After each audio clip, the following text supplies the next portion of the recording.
This is a universal lithium-ion battery charger. Everything is written in detail on it. I hope you will read. Let's plug the battery into the universal battery charger and then into the AC socket. As you can see, the red light means that the battery has started to charge, then the fully charged battery will glow light green.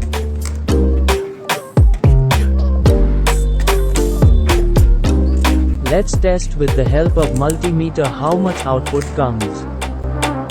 As you can see, it's showing 4.1 volt. Like, subscribe and press the bell icon for new updates.